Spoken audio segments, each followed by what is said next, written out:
Societal addictions are an interesting thing. There are many, from the things you buy, to money, to self-image. Addictions are something to be done away with, aren't they?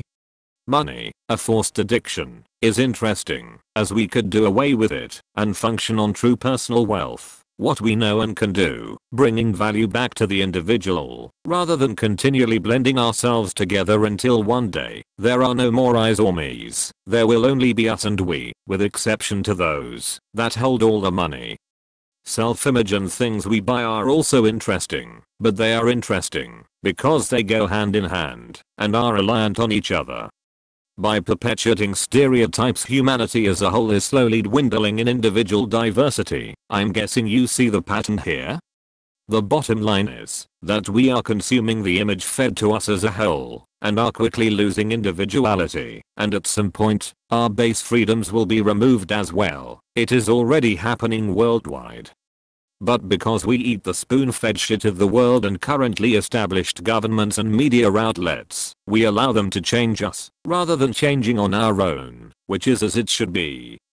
I guess my point is this: you are being used in ways that violate you on the most base levels. Don't allow it to happen. Thank you. If you made it this far, I would like you, the viewer, to understand that this is my opinion. To continue, there are a few things my fellow people of the United States seem to have forgotten. Our government was founded on certain ideals, and can be summed up as follows. 1.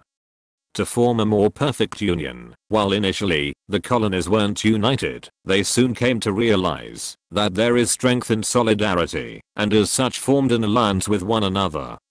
Thus, the Constitution provides for such a union too.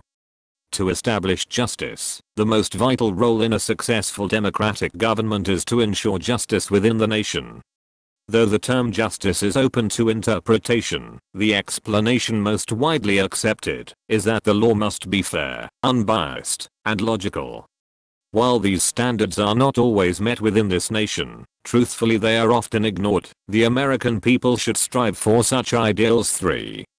To provide for the common defense. While the Constitution didn't necessarily allow for elite military operations, it did intend for the government to provide a basic system of defense against enemies of the state. The US government has, over the years, broadened the definition of defense and enemies of the state, and has also utilized this role of the government much more than we, the people, should allow for. To secure the blessings of liberty, the American nation was built around the ideals of individual freedom and liberty. However, the founding fathers also came to the realization that certain boundaries must be set forth in order to ensure that such liberties would not breach those of other citizens. While the government makes a point of publicly crying the word freedom, and boundaries are in fact needed, our government has been overstepping its bounds, and has been slowly chipping away at the masonry of our country's original ideals. 5. To promote the general welfare, a broad purpose of the government that is constantly open to adaptation, is the role of the government to provide the American people with services and regulations that are for the public good. While our government has claimed to do these things many times over, each time a new idea is accepted that on the surface assists the people, there is always a catch, so to speak, that hinders our freedoms and privacy. 6. To ensure domestic tranquility, this role of the federal government is relatively self-explanatory in name. The government must provide order in society and allow for domestic peace. It must also prevent the nation from ever descending into anarchy. While this is all well and good, the government has been stepping on our collective toes, one by one, to ensure the elite's ideals are considered to be tranquility.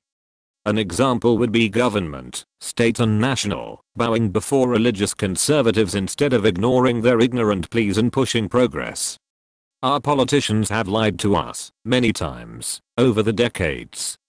And repeatedly we the people, have allowed it. The government is like a child, and the people are like a parent to it. By the people, for the people, remember that. A child will constantly push boundaries, to see how far the parent will allow it to go, and when that child finds there are none, then it runs rampant. This is what has been slowly happening. Children need to be reminded that they are not allowed to cross certain boundaries, and our government needs to be reminded likewise. Ever present, always existing in many minds, this has been the Static Voice. Thank you for watching.